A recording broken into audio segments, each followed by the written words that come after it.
Are you good with 30? You want to do a little more than 30? What you want? Yeah, let's go however you feel, my man. Let's do 45. Sounds good. Perfect. Very good. Very good. Very good. Right. Thank you.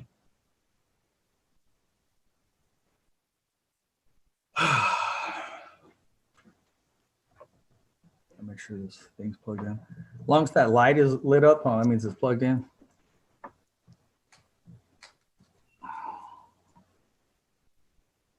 Okay. All right.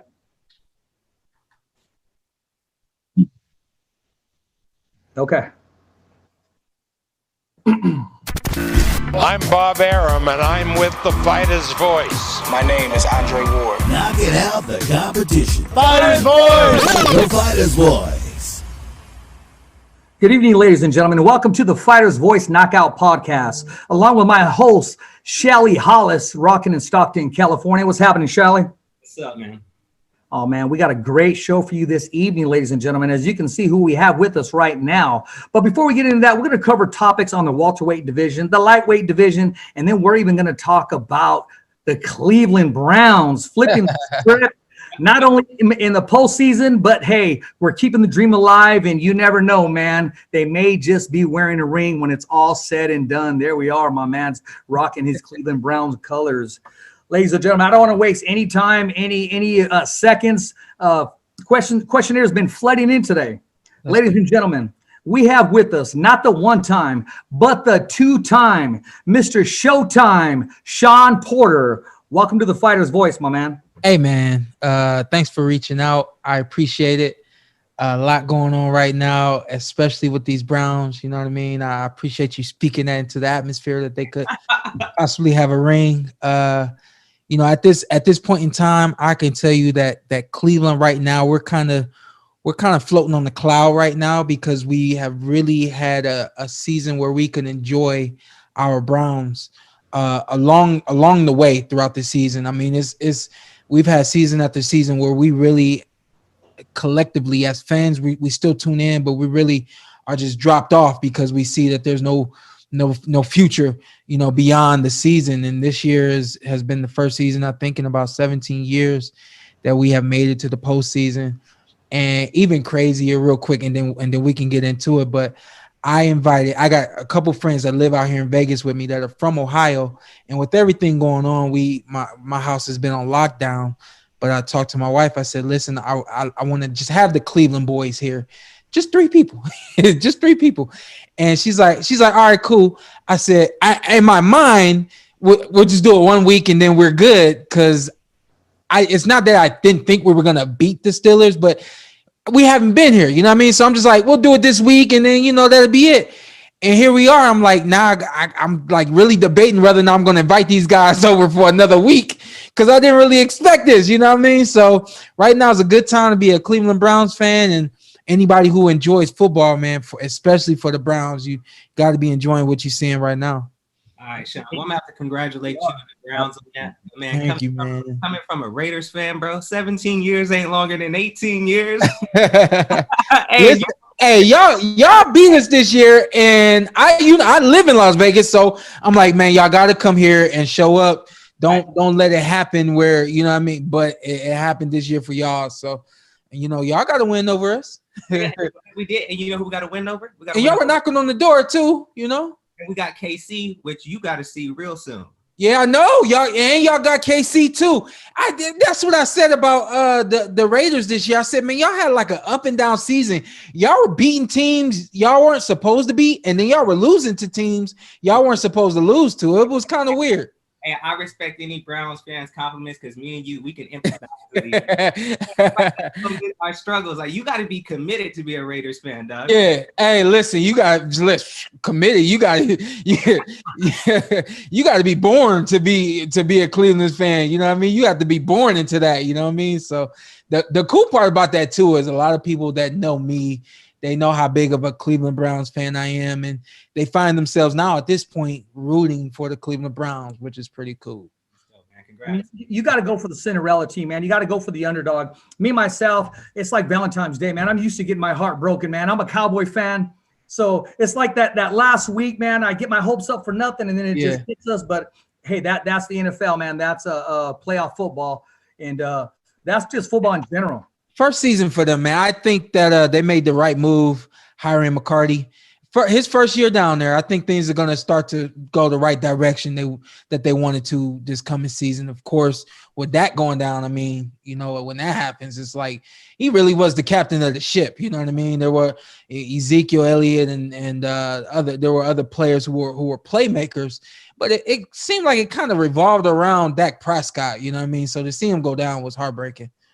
It sure was. And you know what I'm most impressed with right now, before we even get into the Shelly, since he's on the topic of football, because one of the questions I was going to ask him is, how do you differ yourself from commentating boxing? Have you opened yourself up to commentate football? Because you're Mr. Excitement and Mr. Showtime on the microphone, because you handle the stick very well. That's why I let you go on and on and on. And I'm waiting for you to talk about the defense right now and the offense and the keys to victory right now. Yeah. I love it, man. I love football. And so I do my own podcast, and I told the guys that we were going to talk about football this past episode. And my guy he said, man, I'm not about to sit down and watch every wild card game this weekend. That's like my thing. You know what I mean? So I love football. I know the X's and O's. I played it and I love it. You know what I mean? So I get it. And I actually get really, really excited when people ask me to talk football, because it really is outside of my realm. It's outside of what people know me for. So I think if anything, it's an opportunity to really show that I'm not just a boxing analyst, but I can talk it a little bit, you know, some other sports as well, football, and I think a little bit of basketball, and that's about it for me. You know, it's funny you mentioned that, because whenever myself or Shelly, whenever we mention you, because your nickname to us is quite frank, it suits you best. Cleveland Browns, their dogs, is we call you a dog. Yeah. And we always say Showtime always has the edge because he's a football player. Yeah. And as you see, you know, I mean, he puts his head in there, he puts his pads in there, and you put yourself right in the pocket. Shelly, I'm gonna let you talk a little bit more about that. And you know, I'm just not BSing about that. Haven't we been saying this dude's a dog because he's a football player? Hey, Shawn, let me ask you a question, man, because you know I work out and I spar and stuff, but nothing on your level, man. But I did play ball, man. Growing up, taking them hits, playing football, did that help you in boxing? You know, I don't know. I think that I think collectively what it is I think in the boxing ring, I think I have an understanding. I think my understanding is at the end of the day, if I do the best that I can and I pour my heart out, then I'm more than likely gonna win. But even when I don't win, in the case of those 3 losses that I've had, I think people, they still see that there's grit and there's fight and there's excitement, even in the where people are like, we know what Showtime Porter is gonna give us no matter what. And I think a dog, at the end of the day, the dog that wins is the dog that has more grit and more fight and more heart. And I think that that's something that I just possess. And I think that is something that I kind of grew into it. I was always the smaller guy on the field. I was always one of the quickest, one of the fastest, and one of the strongest, but also a lot like boxing, where it happens where because I'm smaller, I'm always counted out or I'm always the underdog. And so I think even in football, I was always the underdog, not the guy expected to do the things that I did in football. And I think I just that kind of just overlapped. It was like whatever I was doing on the football field, I was given just as much in the ring and vice versa. And I mean, everybody should know at least that I play a lot of Monopoly. I play cards, dominoes, and I talk a lot of crap. But if you watching me, like you watching my eyes, like you'll see a little glimpse of like Showtime Porter in the ring. Like you'll see that like during a card game, but it's like just my nature, you know what I mean? And so that's something that'll when it's your nature, it's like you can't get out of your own way from being tough, from being a fighter. And that's who I am. It's just me by nature. Yeah, I always found it. I know you started a little heavier and stuff too, and I always said, I was like, damn, man, you know, when you play football, you don't give a damn what the other dude wear. You don't get to pick who you gonna tackle. Like, I'm my side. You gotta that shit. You know what I'm saying? And what comes.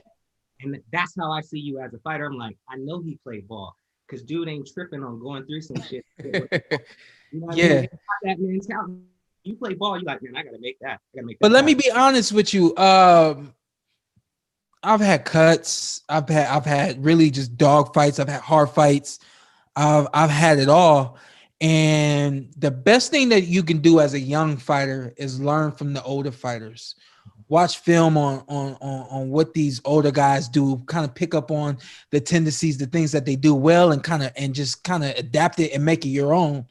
And when I was about to turn pro, I was watching a lot of boxing basically to see what I was in for. I really wasn't watching boxing as a fan, just watching it to see, like, what's this really like? You know, it's something that I've always done, but I've always done it with a headgear, and the list goes on from there, the 3-minute rounds and all that kind of stuff. So it was like, let me see what this is really all about.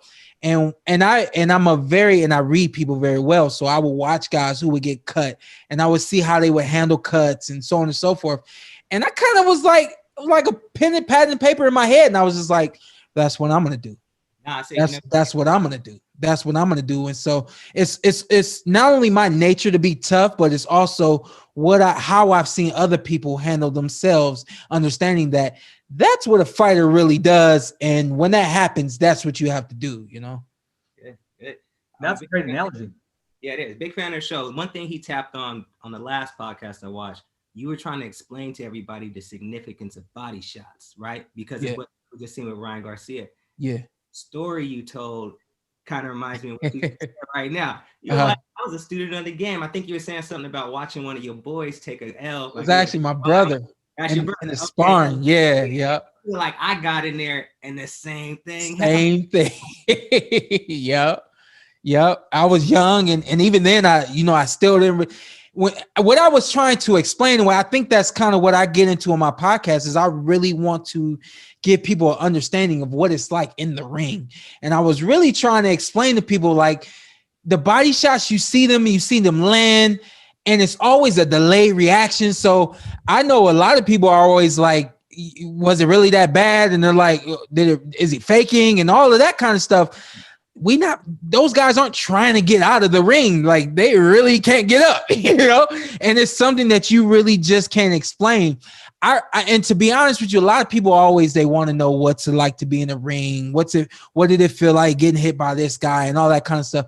That is actually, that's one thing I would tell somebody, get in the ring and feel it, because you're not going to get killed. You know what I mean? You're not going to get extremely hurt and have something that you got to worry about for a long time. You know, you get hit in the head and things like that. Those are things you really got to worry about. But if you get hit in the right place one time, you get a really good understanding of what it feels like to be a boxer, and you only have to experience one time, and you're like, oh yeah, I know what that feels like, you know. So that's kind of something I do encourage, like, get in the ring and feel what that kidney shot feels like, feel what that liver shot feels like. You know, I wish a lot of these guys on the social media, I wish they would experience getting in the ring, because yeah. That's what I'm saying. Exactly, because I mean, they like using terms like, oh, he's washed up, have him retire. Not you, but in general, any fighter. I know. Yeah. They'll call any fighter a bum, or he sucks. And I'm thinking, how can you say that to a man that just went 12 rounds? First of all, he has the stamina, he has the will, and just to climb through those ropes, you got to have a set hanging pretty low to put your life in jeopardy and know Absolutely. that, hey, it's either you or him. Absolutely. So when I hear you say that, man, I invite those guys. A lot of times, I may not have the fighter's cell number, but I act like I do. I'll get on there and I'll defend it, and I'll say, hey, look, for instance, I'll name a fighter. Say they said something about you, and I'll say, hey, you want to spar with them? I got a cell number. I'll have them give you a call. And then it's like, wait, oh no, that's not what I meant. And then they backtrack, because the reality of it is they may have to put a mouthpiece on. And I think the even craziest thing is how social media is now. People, what I've noticed, because I've never been on social media, never read comments and all that kind of stuff. Doing this, I started to get on a little more and watch it and read it and all that kind of stuff.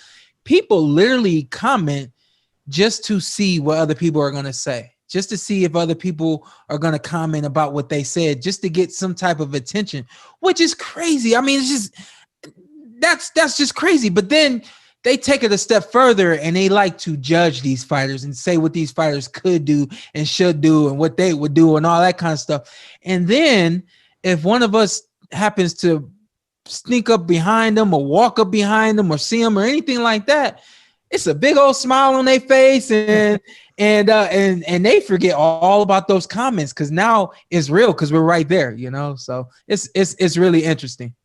I bet you had fun with that, man. Me and Shelly, we were talking along the way about the way that you just were able to adapt and just feel at home. And I noticed that you talked earlier about your being competitive while you're playing cards or you see a little bit of Showtime and whatever you're doing. Mm-hmm. First of all, I want to talk about how you just transfer from boxing to the commentary booth. Yeah. And the job that you do there. I won't mention any names, but there's a couple cats on there co-hosting with you, and they wanted to hog the mic, but you let them know I'm here too, and I have the mic. Yeah. Hey, you know, believe it or not, my wife texts me and she says, they're talking too much. I want to hear you. Exactly. And I told her, I text her back like while I'm doing my thing, and I said, I'm the newbie here. I'm just gonna try to feel my way around and work when I can work, but I'm not gonna force anything. And then now you got 3 guys trying to talk over a fight, and what I explained to her is, you know, when you have 3 people trying to talk over a fight, now you don't hear the fight. All you hear is 3 people talking and commenting on everything that's going on. But I really didn't feel like everybody wanted to hear 3 people talk during the course of an entire fight. So I was like, that's me. I'm a team player, and I'm always going to be a team player. So in that particular situation, I took a step back with no problem and let those guys work, and I get in when I could. But I'm like, you know, I'm not there. Nobody's really here to listen to me anyway. You're here to enjoy the fight and enjoy how the fight's going from us, you know. But simply put, man, I love it. It's something that I've always wanted to do, and it's something that I always knew I would do. I didn't know when it was going to happen. I got my first call, I believe, 2018, and that was when Fox had just started putting PBC back on network television, and they gave me a shot. And the thing I learned really quickly is that the networks just want you to be yourself. And I'm even watching guys now. I'm very competitive, fellas. So I watch Good Morning America, Good Morning Football. I watch, you know, all of the ESPN stuff, a lot of the Fox stuff, and I'm watching how these guys operate, what they say, all that kind of stuff. Always just trying to learn. I'm watching Good Morning Football today, those guys on NFL Network, and I'm watching them like these guys are really just being themselves, and that's pretty cool. And so this is what happened when I first got on Inside PBC Boxing, the Inside PBC Boxing show.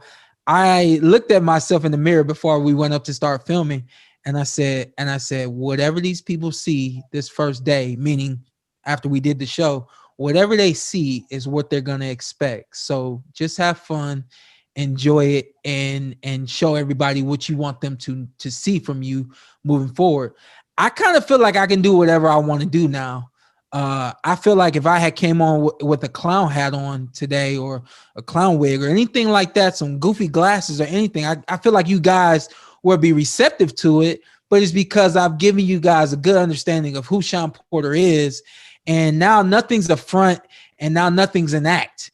And I think that was like really my first thing, was show everybody what you want them to see, because that's what they're going to expect moving forward. So I've just tried to be myself, enjoy it. And like I said, man, I've really just been paying attention for a long time and waiting on my shot. And I'm really loving the opportunities that I've been getting. Well, I've enjoyed you on Fox and PBC. The color commentating, I mean, you guys are all professional and you break down that fight, but I'm talking about the when you would have guests on there. I remember you and Abner, you let them know, hey man, it's my turn on the microphone. Uh-huh. And I remember the collaboration. You and Timothy Bradley were having fun, kind of going back and forth when you guys collaborated on the Tyson Fury and the Deontay Wilder.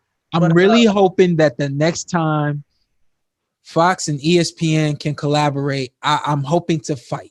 And there's no secret who that fight would be if that were to happen. But that was, for me, that was an opportunity that I will never forget. I've known Dre for a minute, and I've known Tim for a minute, but not in a work atmosphere. I've only known them, you know, just obviously in the boxing atmosphere, but not that type of work atmosphere. And I mean, eyes were like this, watching Dre, trying to keep up with Tim and have fun. And then Max Kellerman comes on, Joe Tessitore. And I mean, I'm a kid in a candy store, man, like night of. I'm like this, night of, like just like all around me, it's just greatness. I'm hearing Dre down on the ring, at the ring, doing his thing and everybody else. And it just was amazing, you know what I mean? So that and those type of atmospheres, you're really gonna get the real Shawn Porter, because I'm trying to feed it and keep up and do just as much as those other guys. So that was tight, and I'm looking forward to doing it again. I want to fight and have them do that for me, but I would love to do it again, do a big collaboration like that. It was amazing. It was amazing. You know, I mean, Shelly, we talked about that, how they were able to come together for Tyson Fury and Deontay Wilder, and gave the boxing fans exactly what they wanted. Yeah. And I know Shelley, he has something up his sleeve there. He wants to ask that $1 million question, man. And I'm going to let him ask that question, because you know who he was leaning at towards he would love to share the ring with. What? What are we talking? What? Share the ring? What? Yeah, who you sharing the ring with? No, I'm talking about Showtime. Oh yeah. I'm not sharing the ring, but I do train. And I train with someone that knows your father really well. They speak extremely highly of well, they call him Kenny. I know that's father and stuff. Yes, sir. Yes, sir. Steve Stokes, the Stokes family, and actually my little favorite boxer, man. Oh, yeah. His name is Diesel. He wanted me to ask him, who's your favorite boxer? Huh? He says Diesel Stokes your favorite boxer. How old is Diesel now? Is he 11 or 12? They're younger than that, man. I'm at the house. He? Yeah, him and his brother. I'm at the house a couple times a week, man. They love you, dude. They're man. So he just started. So then maybe he's 9 or 10 then. Probably about 10. Yeah. I'm gonna get it wrong, and he gonna. Yeah. They happen. So we had the gym out here, and they happened to kind of just. I don't know if they walked in or knocking on the door, so my dad out or whatever. But I ended up in the gym with Diesel and his dad, and my dad is always inviting of any family, of any father and son duel. That my dad, that's what he's all about. He's all about family and pushing forward in sports, where we're always told that we can't do it. And I think my dad he's always fought against the grind or of being told that he couldn't coach me and he couldn't do things for me, and someone else would have to take charge at some point, all that kind of stuff. My dad has gone against the grain, and I think not only proved a lot of people wrong, but I think there's a part of him who wants to prove people wrong. And I think there's a part of him who's like, hey, any father and son duel, any cousin and brother, anything like that, I'm going to show y'all how to do it, because it can be done. And Diesel, man, he was about 5 or 6 years old at that point when he came. Man, he had to be younger than that. But yeah, it was special to see him. He was when he was that young, he was moving, doing his thing. Okay. And I think, I could be wrong, but I think we saw him at a tournament down in Texas. I think maybe last year, I think it was. And we got a chance to see him actually fight, which was cool. So yeah. My pops wanted me to bring up one thing, because I talked to him earlier, man. Me and my dad, we always talk about the flyest cats on TV. I chose you, and he chose Shannon Sharp. And I was What's that? Say that again. I said, me and my dad always talk about the flyest cats on TV. I said, Porter dressed the best. I said Shannon Sharp. Now both of y'all is cold, but your stuff just a little more flashier to me. What about Michael Irvin? Irvin, right. Yeah. Me see you. No, you gotta give it Irvin. Wave. Yeah. Irvin for me, it's more like, I think Irvin and Deion Sanders. Those two guys. I tell anybody, like, everybody see me in suits and all that kind of stuff, and I've had people say, man, I can't wear what you wear, I said, listen, whatever you're comfortable in, you can wear. And if you're comfortable in it, people will see you in that and whatever you're wearing, and because they see your comfort and your confidence, they'll accept whatever it is. And so, I mean, I've gone on TV, and I've had people make fun of some of the suits that I've worn and all that kind of stuff, and I'm like, I'm sorry you didn't like it tonight, but I'll be back the next week and I'll be wearing something else. Hopefully you like that, you know? So I love my closet, man. I love everything. I love everything in my closet and I can't wait to pull it out. I was going to do it tonight. I was like, nah, it's too much. Don't do it tonight, but I probably should have. Next time I'm on the show, I'll definitely have a suit on. I was thinking maybe you would too. I was thinking. I thought about it. I did. But I just got home from the gym too. I remember I talked to you in Las Vegas at the press conference. You guys had a press conference, you and Spence. This was right on during Manny Pacquiao and Keith Thurman. Mm-hmm. Everybody's asking. I mean, whenever they would ask the press for these questions, these different questions, you know, these other guys, they landed the question before I did. Uh-huh. So I said, man, I got to think of something, man. So I said, hey, man, I noticed you're not wearing your $1 million tie today. And you said, oh, no, man, the suit is enough. Yeah. I don't got the tie on today. And I talked to you about your tie collection. Yeah. You actually got your tie collection. And how long does it take you to get that knot in there? I'm one and done now, through the grace of God. Normally, you used to be, I would be in the nah, that ain't it. Nah, that ain't it. But I'm able to get it just one and done now. So I'm a pro. And maybe eventually I'll put out a tutorial on how I get that done. But yeah, I think now I have about 70 ties, and I gave away, believe it or not, I gave away about 40 or 50 ties. So yeah, so everything has got to be tight. And for anybody that doesn't know, the long story short is I'm the third of two brothers. And I always wore the hand-me-downs and all that kind of stuff. I hated like graduations from 5th grade and middle school and all that because I had to wear, you know, a janky suit or tie and all that. And for whatever reason, my mind said once I was able to get some money and buy a suit, something's always said go buy a suit, you know. And that was it. Like now I'm a suit connoisseur. I love it. I'll compliment you on a suit. A guy walking by with a nice suit on quicker than I would a lady wearing a nice dress, because my eyes are like, that's a nice suit, man. And I dig the suit game. The suit game has got to be tight. Well, we know that's tight, and we talk about your ties. How's your shoe game, man? I'm just curious. How many boxes do you got? How many? Is it dress shoes or you got Jordans? I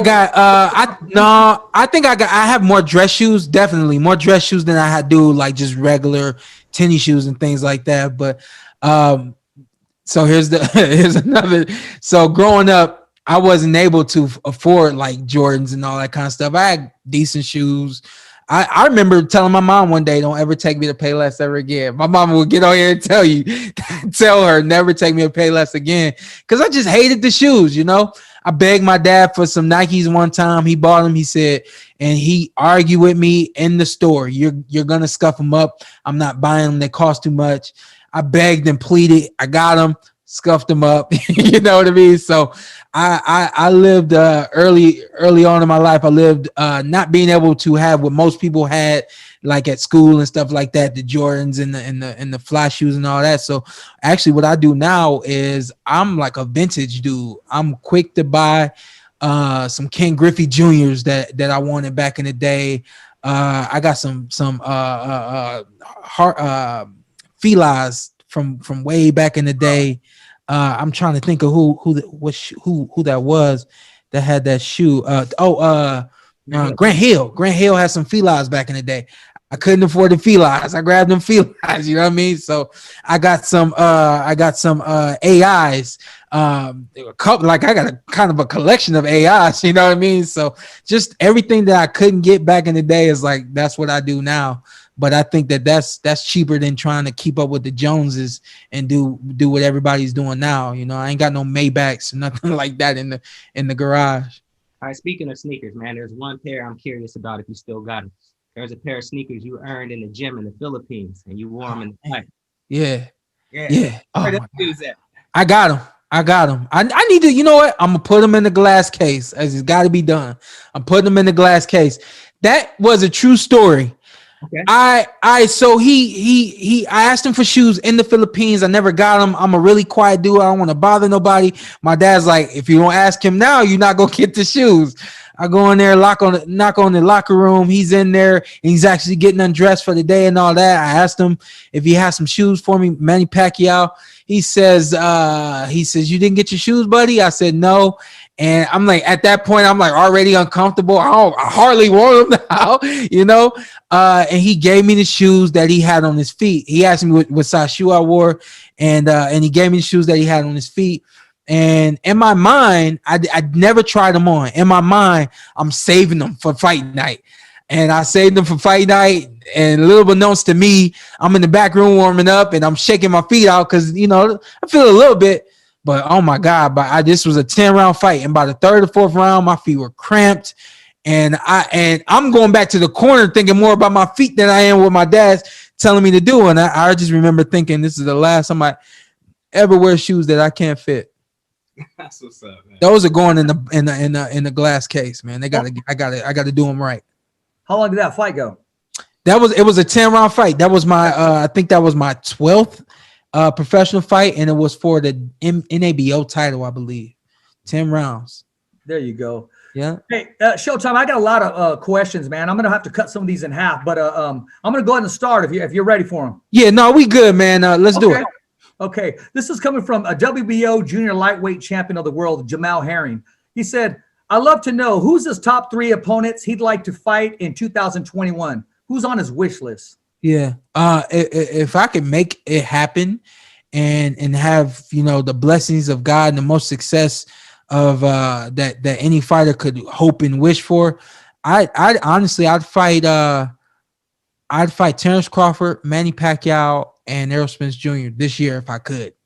And obviously that's given everything goes right and I'm healthy after each fight. You know, my dad and I were talking today. We're trying to figure out how to get 2 fights in. Errol Spence Jr. that says he doesn't want to fight until the summertime. Dad says if you wait until the summer, you're only going to get 1 fight. So the talk today was we're trying to figure out who we can get in March or April, early enough to end the year, near the end half of the summer, to get back in the ring with Errol Spence Jr. or Terrence Crawford if that fight's out there for me. Right on, man. That sounds good. This is from Nancy from the WBC. I don't know if you know her, Nancy Rodriguez. Mm-hmm. She said, "What's his favorite cookie?" There's no chocolate chip, baby, all day and all night. If I can dunk that bad boy, if I can toss him in my mouth, it's whatever, man. I'm bad when it comes to cookies. I'm good with my dad, but I hope Coach Wade don't see it because he's rolling his eyes right now. If he sees his interview, he knows that cookies are my weakness, and they're not a good thing for me during camp. Hey man, cookies do taste good. I like peanut butter myself. Chocolate chip, baby. Nah, you need to get it right. I'll keep trying until I get it right, my man. This one's coming from Sean Gibbons, Viva Shawn, with his doll Woody. And he says, give Shawn a shout out for his Cleveland Browns football team. Nice. And just wish him continued success in all his fights. And he's doing a wonderful job of broadcasting. Trying, man. Just doing the best I can. I do appreciate that. I appreciate that.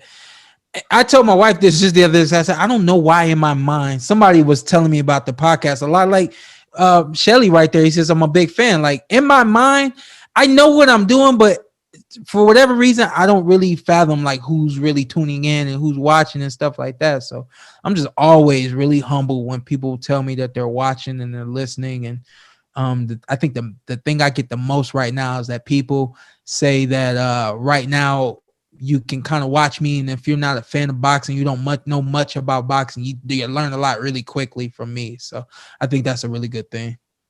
Well, since you brought that one up, I'll go and sneak this one in there. What was it like having Thomas the Hitman Hearns on? That was tight, man.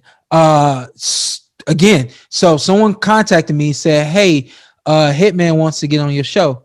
And I'm like, who's Hitman? I don't want to be disrespectful, but who's Hitman? Not Ricky Hatton. Well, the guy and the guy who reached out to me wasn't a boxing guy, so I didn't understand. I didn't know who Hitman was. He says, man, Tommy Hearns. I was like, whoa, Tommy Hearns want to get on my show?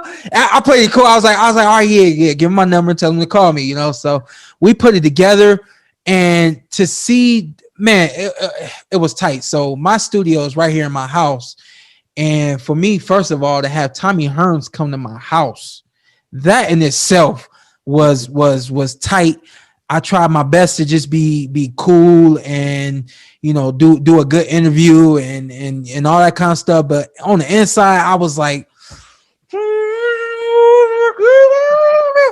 I'm like, I hope my wife come down and meet him before he leave. We got this COVID going on and all that, so we trying to play it safe. I told my dad night of, I said, hey, Tommy Hearns is coming over for an interview. He said, really? I said, yeah, Tommy Hearns. He said, that's cool, man. It's cool that he's even coming over here. He sat down and my dad came in and they rapped for a second. We had all met once before and I got it on tape. I'm going to see if we can make it happen. My dad called, who did my dad call? My dad called an old school rapper. And it's a rapper that Tommy knew really well. And Tommy just really like on WhatsApp, just start rapping out of nowhere.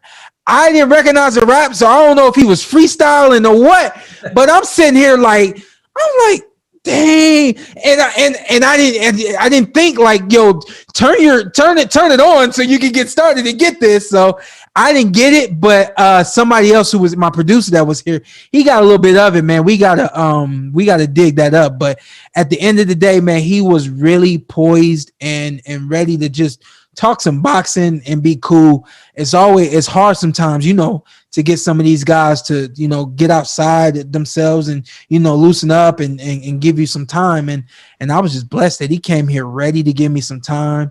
And we had a ball, man. I hope everybody got a good glimpse of the kind of fun we had. What I'm going to do now, that gave me the ideas. I'm going to try to do like a Legends episode, like maybe once a month or once every other month, something like that. Just to give people don't remember or starting to forget like the greatness that lies within boxing. And that gentleman that sat right here, Tommy Hearns, for me, and I told him right there, I said, like, you are a big reason why I box. My dad gave me that collection with the Fabulous Four, and I watched you. I watched how you and Marvin Hagler got down, and I was like, oh, I need a piece of that right there, So that's what he was able to do for me and bless the show, and I'm looking forward to doing more of that. That's good. I'll tell you a quick story since we mentioned Tommy Hearns. Absolutely. We were at the Deontay Wilder Tyson Fury, the rematch, and I'm at the bar, by the lobby there at MGM Grand. You know what I'm talking about? Tommy is getting out of the elevator, and somebody whispers to me, "Hey, who's that?" So I told him, I said, "Hey, man, you don't know who that is?" So he from the elevator, okay. Yeah. So I'm having a good time at the bar, and I'm sitting there. And I kid you not, it's about maybe 2 hours. So then he already came and passed by the bar. I'm looking to my right. You know where that store's at? You know where the MGM Grand? He was taking baby steps. Every 2 steps, they stop him for a picture or an autograph. Yeah. And he signed every single one. As he was walking, you just saw the crowd moving with him. Yeah. This was 2 hours later. The man didn't even make it outside yet to his taxi or his limousine. Yeah. I mean, they just swarmed all over him. And when he was here, I was really trying to get him to go to that Garcia versus Spence Jr. fight down in Dallas. I said, man, people want to see you. They need to see you. Like, and that was where you were. You were right there at welterweight and super welterweight. People want to see you.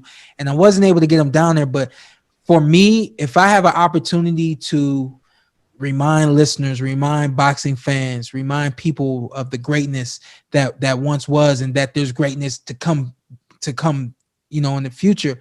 And not only that, also, put those guys in place in situations where they can feel that love that they once felt a lot of back in the day when they were doing it. They don't get to feel it the same anymore, So I was like, man, I want you to be there, man. I want you to really just bask in that love that everybody's going to show you. But I keep in touch with him, and I'm trying to get him to some fights in the future so that people can see him and see that greatness move.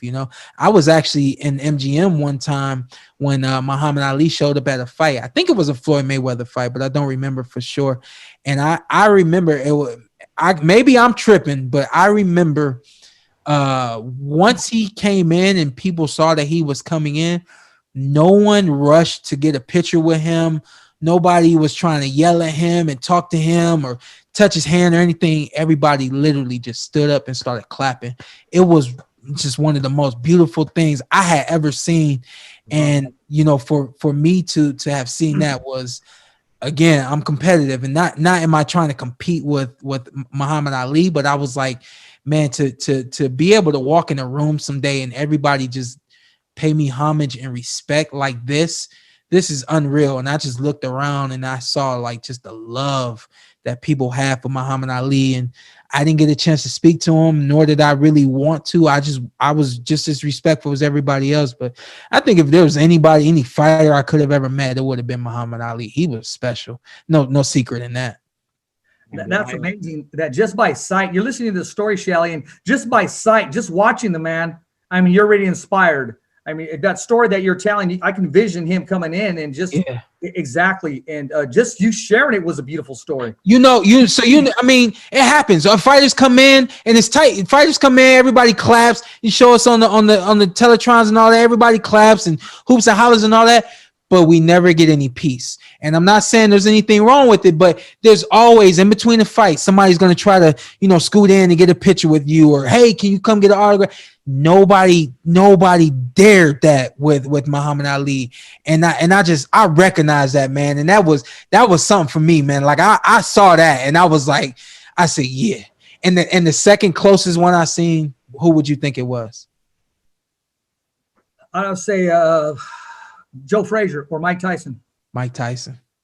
Yeah. Mike Tyson. Yeah. I've been in the same room with Joe before. Not at a fight or anything like that, but Mike walked in one time. But again, people ain't gonna give him too much peace, but it's the moment he stepped in that room, everybody stood up and clapped and clapped him to a seat, just like Muhammad Ali. But I don't know. I think Muhammad Ali just had an aura of feel me, love me, but don't touch me, something like that. Because nobody tried to do anything. I watched him all night, man. I mean, he came in the room and I watched him all night. I ain't, it is what it is. I watched the fights, but then I watched Muhammad, because it was great. It was that's something I'll never forget. Hey, Rich, I'm gonna tag pictures. I'm gonna tag you too one day. I'm gonna hit my mama. Real story, man. We have an autograph from Muhammad Ali from years ago, right? Yeah. It's on the back on a wallet size picture. It's on the back of my mom's and dad's wedding picture. Oh, snap. Muhammad Ali signed that. That's all my mom and dad had when they seen him. He was in my hometown Stockton. It's on the back of their wedding picture. It's the picture that says proof. Yeah. The 80s. It was their proof picture. So they never get in to get nothing done with it because Muhammad Ali signed it. Yeah, you can't get nothing done with that, man. That's amazing right there. Yeah, now you got like that's history. Like you like that's a part of the family history now. Is like your mom and dad don't just got it, like the whole family has that picture now. It's a part of the family. That's my picture. Yeah. That's a part of the family. That ain't never leaving the family. That got to be handed down from. Oh, that's handed down. Hey, you think that ain't handed down? That's handed down to the most responsible, who ain't gonna ever touch it. Just whoever's not gonna touch it. Just tell people you got it. Exactly. Just look at it. Hey, this one's coming from a friend of yours, Ray Flores. Yeah. Ask him how excited he is for the Browns, and is he convinced that Baker Mayfield is finally the guy for the quarterback? Hey, listen. Is he the man? Is he the myth? And is he the legend? I should again, so I'm always ready to talk football. I show up at work to do some commentary, and we start talking football, and Ray says, well, you know what do you think about Baker, this and that? And I said, man, I don't want to talk bad about Baker, but I'm just not convinced he's the guy. I don't know if he's the guy. And I think at that point in the season, I don't remember our record. We might have been like 5-3 or something like that at that point. And then I was like, I don't know, man. I'm gonna just keep watching, but I don't know. And then Baker just goes off at that point, and he just starts winning and throwing touchdowns and winning and throwing touchdowns. Not just controlling the game clock and winning the game on the ground, which I think at this point every Browns fan just wants us to do. Just win the game, run Nick Chubb and run the other running back, and we'll be successful. Kareem Hunt, just run Kareem and run Nick Chubb, and we'll be successful. But and there's no lie. Every time he drops back and he goes like this, we're all excited and holding our breath at the same time, because at one point in time, you really didn't know where that ball was going, but he has really found himself over the course of the last half of the football season. And like I told my guys the other day, like somebody texted and said, yo, am I crazy to think that the Browns can beat the Kansas City Chiefs? I said, man, listen, y'all know me, and y'all know I do a lot of imagery before I fight, and I'm starting to imagine these Browns beating these Chiefs. So ain't no telling what's going to happen on Sunday. Hey, man, you said it yourself. I'm glad this one coming on a little earlier, though. I will say that. I heard that. This one's coming. Oh, here we go. Back to the cookies from Top Ranks, Frank Estea. He said, I heard a funny story about his dad catching him hiding cookies during training camp. Is this true? And can he tell us his side of the story? Yeah, my side of the story is I don't know. Okay. There you go. Plead the fifth. Fifth. All right. So here's the thing. Goddamn it. All right. Here's the thing. Yeah. It happens. All right. Get over it. It happens. You know, it happens. But yeah, it happened. And it will continue to happen. I hope he don't see this. But yeah, I mean, you know, every fighter can attest that there comes a time in camp where you get fed up and you're like, yo, I gotta have it, you know. And that's kind of where I get with cookies from time to time. But you know, I managed to just keep it together. And you know, I think the positive thinking and the understanding that it's worth it. Once you get there and get it done, it's worth it. And that's what keeps me kind of going in my lane. But I ain't gonna front, man. Every now and then I do get out of my lane and grab something that I'm not supposed to have during camp. And more than likely it is cookies. It's nothing crazy like fried chicken or French fries or pizza, nothing that's really gonna weigh me down. So what I try to do is I try to get the cookies. Now I ain't gonna tell my secrets, but yeah, I'm doing the best I can. Let's just keep it at that. There you go. This is coming from one of the best trainers in the world, and I've been to his gym, and there's a lot of dogs in there, man. Come on Thursdays, they do a lot of sparring, and they're not afraid to spar champion versus champion. This is coming from Robert Garcia. First of all, he's saying you have an outstanding career, and you're doing great on the color commentary. And he said, tell him Virgil Ortiz says, what's up? Oh, nice. Oh man. Virgil he's a hitter, man. I've been checking him out. I saw his last fight. He's a really good fighter. And I really like the Garcia family. I think the one thing that people are really starting to find out about boxers is that we all have a lot of respect for one another, and it's not a game of hate. It's just a game of competition. And let me stop you from stopping me from feeding my family, that kind of thing. But the thing with the Garcia family is they love the sport. They've been around the sport forever, and they're not afraid to share that love. They're not afraid to just be themselves and get outside of that whole macho man type of mindset, which I think a lot of times, especially when you're in a fight atmosphere, guys really get into that fight mentality. And, you know, just like right there, he's kicking the joke, but that's just who he is, man. I really do appreciate the Garcia family. And this last question, I'll call it the last question, because then we can have some fun before we that last battle. It's coming from Regis Pro Grace. Oh, what? Y'all got questions from everybody today. Hey, listen, we got Showtime on tonight. That's tight, man. Y'all need to show me how to do that for my show. Oh, hey, iron sharpens iron, my man. Let's do it. I don't mean to throw it out there and be all competitive or whatever. I'm like, yeah, they got all the guys on here. Oh, man, we trying, man. Here, brother.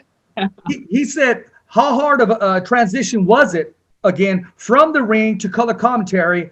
And when it's all said and done, what three do you want to have under your belt? Whether you fought them, you won, lost, or draw. What three before your career is all done? And we touched about that. Yeah. And out of the three, break one down. Which out of the three that you named, you would be victorious by knockout? The transition for me has been extremely easy. I think the first thing for anybody, this is just anybody listening, if this is something that you want to do and I think that is where it starts. I think a lot of guys get on because they feel like it's all they can do. I think there have been guys in the past who get on because they've been asked to get on and it's not something they're really interested in. I mean, this broadcasting thing dates all the way back to before I was in high school. It was something that I had tried to do. My dad even sent me off to a broadcasting camp, day camp, for a whole week.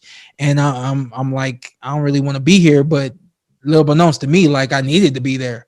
I love it, and I think that everybody knows if it's something that you love, you're always going to give it your best. And I think that that's why I really enjoy it, and I've had the opportunities when they come, man. I take them and I try to make the best of them. What 3 guys do I want to have fought before I'm done? Keith was one. Errol was one. I think right now it is Terrence Crawford. I think it's more Terrence than it is Manny, because I just don't feel like a fight with Manny is there for me. I don't know if I'm who Manny wants to fight. I would love that fight, but I'm going to make this really, I'll try to make it quick. Here's the thing. Terrence and I are friends, have been friends for some time now. And I've been saying that I want to fight him a lot lately. So I'm like, I don't know what our friendship is like right now. We haven't talked in a minute. But the thing is, when I just never, so we were on world teams together and all that kind of stuff, so far away from each other in terms of weight class, I never saw myself fighting him. Even when he was doing this thing at 135 and moved up to 140, was never a thought. But then once he started talking about moving up to 147, I talked to him. I was like, yo, I don't want anybody to ever force us to fight. If we fight, I want it to be something that we agree to do, and I want us to agree on the terms and make it happen. I don't want it to be your promoter or my promoter forced us to fight or anything like that. And we made that agreement. And I don't think I've really disrespected him or gone outside of that agreement or anything like that. But here's the thing. I was watching his fight. The first fight that I watched, and I said, man, I might have to fight this dude. He fought Jose Benavidez. And before fighting Jose, he had that. Jose might have been his first fight at 147. I don't remember.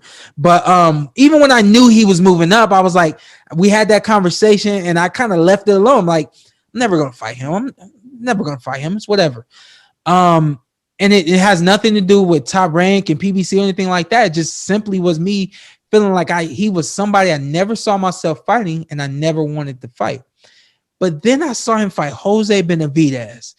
And not to say that he wasn't great before he fought Jose, but I'm just sitting there and I watched the fight by myself. And when the fight was over, he knocked dude out in the last round, I think it was, if not the 11th. And I sat there, I was like, damn, that dude looked great tonight. I was like, I might have to fight him, because that's how my brain works. My brain works with whatever's great, whatever's the best. Like, you want to be a part of that, you know? And so now I find myself in a situation where I'm like, people want to see the fight between myself and Terrence. I know that it will be a great crossover fight for PBC and Top Rank, Fox and ESPN. I really want to do this. I want to do it because I think it's going to be great. I don't want to do it because I feel like I can beat him. I don't want to do it because I feel like I'm going to prove people wrong. I simply want that fight because I feel like it's going to be some greatness in the atmosphere, and I want to be a part of it. Very well said. Hey, this is actually Regis. One last text. Let me sneak this one in. Yeah. Do you think when you fought Spence, when he scored that knockdown, do you think that was the deciding factor that if both you guys would have finished, and well, if you would have finished on your feet, do you think you would have been the victorious one? Going into the later rounds, I was feeling like there had to be something to separate us in this fight. I was coming back to the corner. My dad keeps it real with me. He's gonna tell me if I did if I was winning a round or whatever the case may be. And it wasn't that we were comfortable, but we felt good. We felt good about the way things were going. But remember, I'm a competitor. I gotta separate this. I gotta separate me from him and make this happen. And it happened that we were throwing a punch at the same time, and his connected first. And when my hand touched the canvas, I knew that Jack Reese was stepping in, and I kind of felt like that was gonna be like the tipping point in the fight. And I mean, I think the way that the cards read in that fight, I could be wrong, but I think minus the knockdown, it was either a draw or I won the fight. I don't remember, but it was great, you know. And I'm not okay with losing the fight, but at the end of the day, like, nobody knows what we go through in training. Nobody knows what it feels like to be in that ring except other fighters that fight at that level. And when I say that, I was very proud of what I did, not only what I did, but what we did that night, to be at Staples, to be pay-per-view, and to do and put it down the way everybody was hoping and expecting we did. How am I going to be mad? How am I going to be upset? Of course I want a rematch. Of course I wanted to win. But at the end of the day, I mean, my job is to entertain. My job is to motivate and inspire and make people feel good. And I mean, minus my hand getting raised, the job was done that night. Oh, there you go. Shelly, this question is for you, Shelly. Hey, let me shout out Regis right quick. Okay. That boy, that's a bad boy right there. Riggaroo, baby, all day. Yeah, that boy bad. I keep my eye on him. I keep my eye on you, Regis, just so you know. Oh, he's checking you out too, my man. I'm checking you out, not really checking you out. Like, I don't, but I've been watching. Don't get me in no trouble. I ain't calling him out. Don't get me in trouble. It's all good, man. I got this question for Shelly, and then I want your take on this, Showtime. Okay. Shelly, out of the four, Roberto Duran, Marvin Hagler, Tommy Hearns, Sugar Ray Leonard, if you can put Showtime Porter in the ring with one of these guys for a one night fight, you had a time machine of some sort, who would it be and why? I would instantly Sugar Ray. I would want to see Sugar Ray uncomfortable. I would want to see him uncomfortable. As I watched him pick men apart, I want to see him uncomfortable. Sean, that's my favorite thing about you. Yeah. Just change the dynamic of shit. Like, but I feel like when you get in the ring, game plan A, B, C, all that shit go out the window. It's like, I didn't think he was gonna say that. You gotta just, at that point, you in the fight. That's what I think when I see you in the ring, my dude. Oh no, man, I'm getting better at it, and I'm trying to do the best I can. But we really do. We have plan A, B, C, D, F, G, all the way down, and we got all the adjustments that need to be made in between them. But my whole thing, man, is whatever you like to do, I ain't letting you do it, and whatever you comfortable with, you ain't gonna be comfortable tonight. My aggression has just simply come from understanding that guys can't handle it. I think one of the hardest fights that I had was Andre Berto, in terms of just the clashing that we were doing and how hard the fight was. And I came back to the corner after one round. My dad said, "You good?" I said, "Yeah." He said, "Why'd you do that over there?" I said, "Do what?" He says, "You just went at him like you were going to get him out of there. Did you see it?" I said, "No, I was doing what I felt like I needed to do." And that's how I operate. When I see you can't handle something, I found the button to push. My mom used to tell me I was an instigator, and that's exactly how I am in the ring. I'm going to instigate, I'm going to dictate, and I'm going to have my way. That's just me. Actually, I'm going to ask you a favor, man. You're one of my favorite fighters. If I ever in Vegas, man, I want one thing from you. What's that? I want to be able to work out with you. The whole shit. Okay. Now you talking about that body punch. If you got hair gear, I'm down. I want to know what it's like to be in the ring. Before this, so we closed our gym. I think in 2018 we officially closed our gym, and then just last year I was about to pull the trigger on the building, and then COVID and the pandemic and the shutdown and everything happened. I promise you, I was just at my dad's house today, this morning. I can walk to his house. My dad, my son and I just ride his bike to his house, and we talked for a minute. And I told him that I might get out there looking for a gym again. I feel like it's the right time. And when it happens, man, I'm sure you will know about it. And you got the open invitation anytime. Bring a mask. And bring some, yeah. Bring a mask. Bring some spray, some sanitary spray, and we good.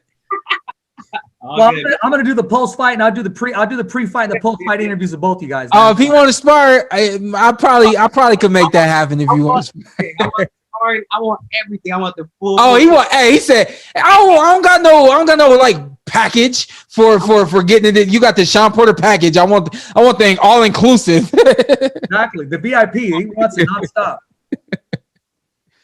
Now, that would be definitely quite an honor, man, to share the ring with somebody like Shawn. You know, every once in a while, I'll get a call, and weary hours of the night too, and I'll take it from Hall of Famer Lee Samuels with Top Rank. And he'll kind of put me on the hot seat. He'll say, Richard, what do you think about this fight? Or the other day he said, Richard, I'm going to put the manager hat on you. Which fighter would you avoid if you had a fighter? And I said, definitely Showtime Porter. Oh, wow. I said, because you're not going to look good against him, and he's going to make you very uncomfortable and force you to fight his fight, plain and simple, period. God honest truth, man. And now that I'm able to share that with you, and you're like, honestly, you're a fighter's nightmare, man, because there's no game plan. There's no, you can't mimic you. It's nonstop. I want to say almost like a Benny Paziena, but more skill set and more angles. Yeah, I really do. I pride myself. I'm a hybrid, you know. Growing up, I was short, but my dad taught me how to box from the outside as well as fight on the inside. And my whole thing growing up, I had an older brother, and he tall, long arms. Kenny is about 6 foot now, even. And he was just a little shorter when we were fighting together in the amateurs and stuff like that. He's been on world teams. He's won, you know, multiple national tournaments and all that kind of stuff. And so my whole thing growing up was, you know, we just we always watched Muhammad Ali. And so my whole thing was, even though I'm short, even at the young age, I was like, even though I'm short and you think my arms are short, I'm going to do whatever you think I can't do, you know? So I try to mimic Muhammad Ali and mimic those movements and those fast twitch moves and all that kind of stuff that you see me doing in the ring. That I think is what makes me such a problem and hard to prepare for, because you kind of have to prepare for a couple of styles, but then you don't know which one is coming first, which one's coming second, which one's coming third. And then even on top of that, I have the mindset of, let me figure out what you want to do and stop you from doing that too. So I'm going to do what I want to do and then stop you from doing what you want to do. And it becomes a very hard night for any fighter out there. And I think that, you know, that's why even at this point, we're trying to figure out who can we fight in March before we have to fight Errol Spence Jr. or Terrence Crawford or possibly Manny Pacquiao, because we want to get in the ring and we want to get the most that we can get. And we're not going to do that if we wait on other guys to say, okay, we'll fight them now. What about you sharing the ring with possibly Mikey Garcia? I don't know about Mikey. And I said that before. I said that those really are, you know, I don't know if fighters should even do that. Like, should I even say, okay, yeah, I'm never going to fight him and I'm never going to fight him, but I never saw myself fighting Mikey Garcia, and I never saw myself fighting Terrence Crawford. And so, I mean, both of them end up in the weight classes, a part of life, I suppose. And now everybody's looking at me like, yo, fight them. And I'm like, I just didn't have interest in fighting those guys, you know? So even now at this point, I've been kind of barking. I want Errol Spence Jr. or I want Terrence Crawford. I'm the mandatory for all those belts, all that kind of stuff. But I mean, that's another interesting fight. That's another great fight. I mean, how could it not be great? It's Mikey Garcia and it's Showtime Porter, you know? Yeah. Hey, before we go any further, I want to give a shout out to my buddy Chris, man. Styles make fights all day long, man. Yeah. So my put this together, man. Chris is a great guy. I'm getting off on the phone with him when I get off with you. Yeah. No, we talk on a daily, man. He's a good dude, man. And he's been saying good things about you from day one, along with everybody else. And we got to get one of those shirts to Shelly there. Actually, I took this one from Chris, man. I mean, he had it there, and I just had to snap it. I ain't mad at you. No, I ain't mad at you. No, man. So, what do you want to leave your fans with Shawn? I mean, how do you want to be remembered? I mean, because even after it's all said and done, I see your podcast blowing up. I see you working for PBC or else another network, maybe even the NFL network. Yeah.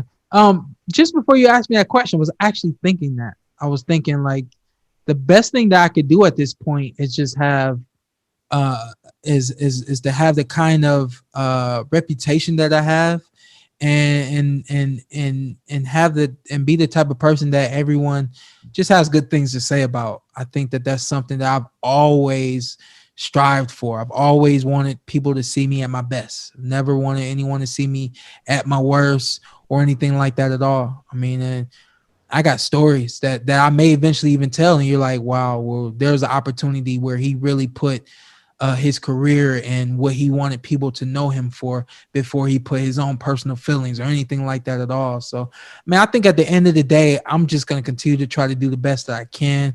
My whole thing with this podcast is I just want something positive out there in the waves. And I want people to have something to look forward to, have something to inspire them and motivate them and entertain them. This podcast eventually is not going to be just a one episode a week type of thing. I'm going to start getting some young talent on here, guys that, you know, really wouldn't have the spotlight over them the way that some other young guys do. Teofimo Lopez, Ryan Garcia, to name a few, Shakur Stevenson. Right now, all those guys are hot. But there's a lot of fighters out there that aren't able to be what those fighters are right now, you know. So this is going to be an amazing platform for boxing, and then eventually it's going to be an amazing platform for just the world in general.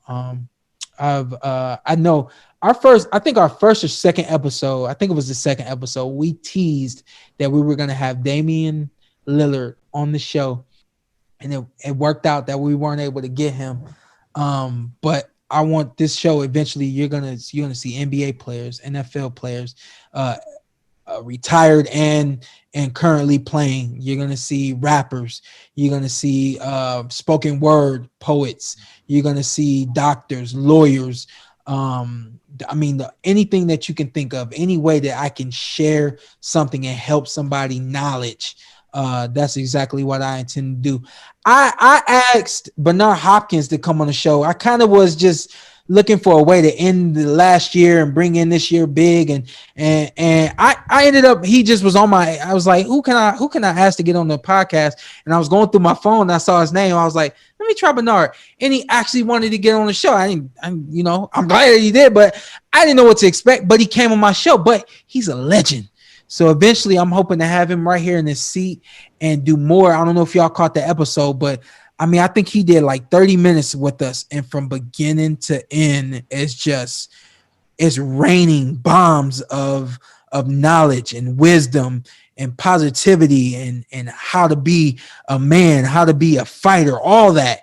And the podcast is going to become more of that the more we go. And if you said spoken word, my buddy Brandon Leak, he's from Stockton. He won America's Got Talent. He was first. He was the poet that won. He was the first one that ever did it. What was his name? Brandon Leak. He was the brother that. Yeah. I think I met him out here. He performed. He performed before a fight.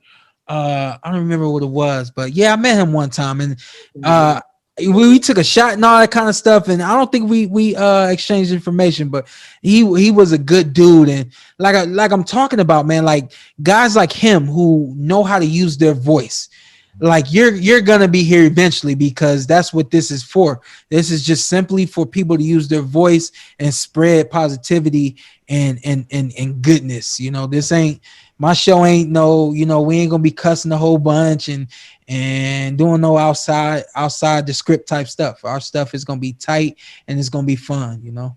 All right, Shawn, I got one last question coming. Yes, sir. And I'm a father of two as well. Nice. If one day you're sitting there, man, and you starting to hear a little little bag punching in the background, and you walk into a room and somebody throws some hand mitts at you and be like, "Hey, Dad, it's showtime." Yeah. Is it showtime? My dad started this thing with my son, who's 2. He'll be 3 in just a couple weeks. He said, again, remember, I think it's football. So my dad says, what my dad says, Porter time, get set. So then we get down to 3-point stands. Then he tells my son, go, and they run from one side of the room to the other, you know. So my son knows exactly what it means when it's showtime, you know. And my son, I have a video of my son not this past Christmas, the Christmas before. My son would have been like 1 3/4 going on 2. for whatever reason, I was looking at my son. He was standing in front of the Christmas tree. And something told me, I'm gonna send it to you just so you can see it. Something told me, like, put your phone up. And I started recording him. He's just standing there looking at the tree. And so I start recording, and he starts doing this to the little bells on the tree. And was hitting them. I'm gonna send it to you. I'm gonna send it to you when we get off. And he was hitting it. And it was at that point where I was like, oh God, he going to box. My wife and I, we're like, we don't want him to box. I definitely want him to play football. He's gonna be an athlete. I'm sure the other one's gonna be an athlete too. He's 6 months and he just started crawling. He's already standing up. So he just like his big brother. They're gonna be athletes. My wife's an athlete. She was a quarterback on her flag football team in high school. So they're gonna be really athletic, just like the both of us. And I'm gonna steer them towards football because we love football. Even my wife. Basketball, because you know that can take you somewhere, and soccer. I mean, I think that soccer, if you got skills, you can go a long way with soccer too. You know, at the end of the day, I just want my sons to be successful. If boxing is what they want to do, I'm telling y'all right now, like it's gonna be a big pill to swallow, but I'm gonna swallow the pill and I'm gonna help them become successful, just like my dad did for me. Great, man. There you go. Enough said right here. So, what do you got to say to all the fans and the followers that watch and support Showtime Porter? It's amazing, man. So here's the really quick, another quick story. So my dad did give me the tape of the Fab Four, Roberto Duran, Sugar Ray Leonard, Marvelous Marvin Hagler, and Tommy Hearns. When I saw that, I saw Marvelous Marvin Hagler, and I was like, man, like this dude is a fighter. I remember thinking I was like 8 or 9 years old. I was like, man, when I fight, I want to fight like him. And I really, at a young age, I started just trying to be like Marvin Hagler. And I saw him the first time I got a chance to meet him. I introduced myself. He says, yeah, I know who you are. I've been seeing you. And I'm like, my heart's already pounding and all that. And he says, I like your style. You're a really good fighter. You're one of my favorite fighters right now. And I'm like holding back the tears and I'm trying to be cool and everything. But what I saw on that tape was guys being great, guys going for it all, and guys using their gifts and their talents to the best of their abilities. And I made an agreement, silent agreement with myself a long time ago that that's what I wanted to do. I want everybody standing on their feet. That's just kind of my thing. I have a saying: I don't condone boos. When I'm in the ring, you will not boo when I'm in the ring. And I remember those tapes, just seeing so many fans like screaming and standing up and so excited and all that. And that's what I wanted to do. And I think I've done that to this point. You know, I really just want to thank everybody for gravitating towards me, for respecting what I've been trying to do in this sport now and inside and outside of the ring. But people have been very receptive to me as a fighter, to me as a person, and to me now as an analyst and a commentator. And I just really want to thank everybody out there. Everybody out there, I don't know everybody or anything like that, but when you buy the fight, when you come to the fight, when you are talking about the fight, when you are calling other people, or you going to a barbershop, or you're at a restaurant, bar, anything like that, and you're talking about me, like, y'all to this point have made it all worth it.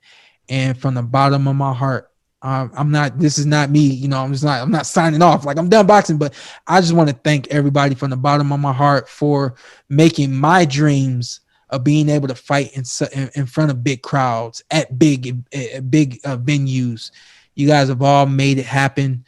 And have really just given me a lot of love, and I really do appreciate that. That's all I want people to know right now, is that I enjoy what I do. I love what I've been able to do, and I love that I've been able to affect everybody in a positive way, and everybody's been receptive to it. Not everybody can be themselves. Not everybody appreciates someone who can be themselves. You know, I had Ryan Garcia on this week, and we were talking about that offline. About say, man, yo, I appreciate you for being you.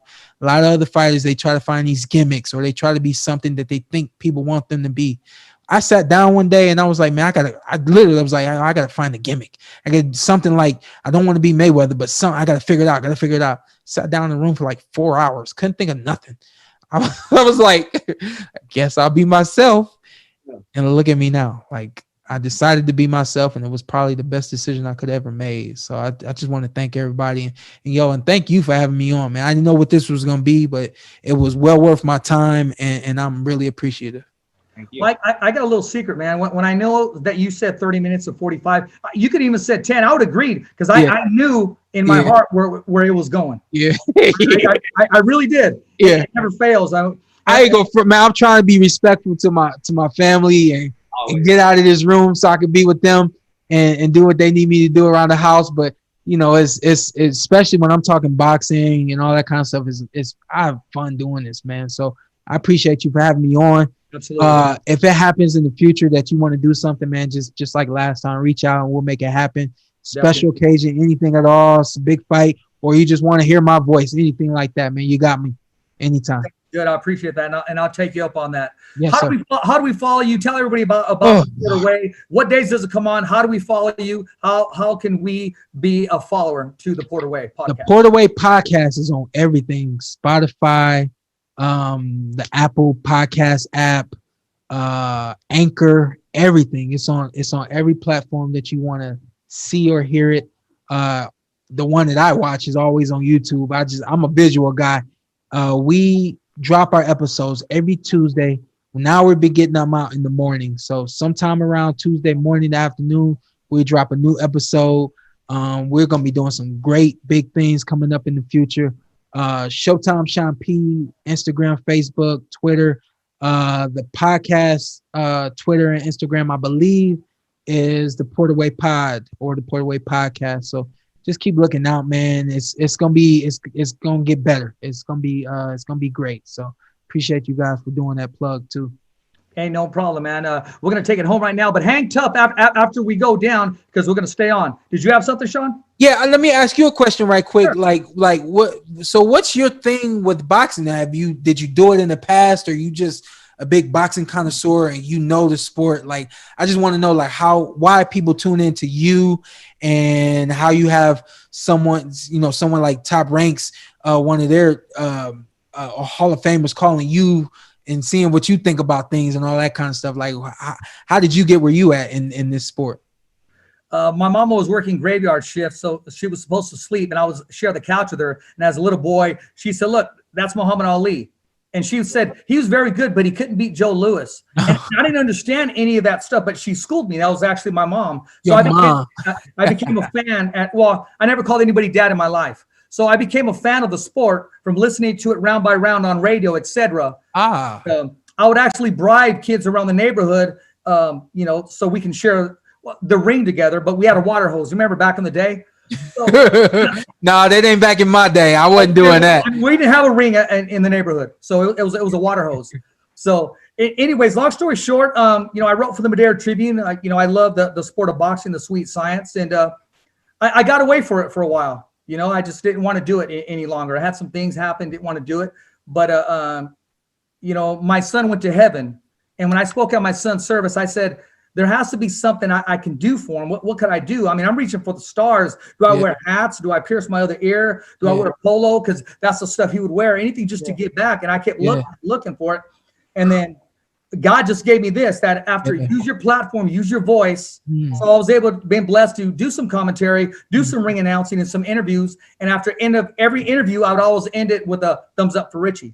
There you go. And I said, no matter who the president is of the United States, I don't know who it is or who's going to be. One day, the president of the United States is going to look in the camera and say, thumbs up for Richie. Yeah.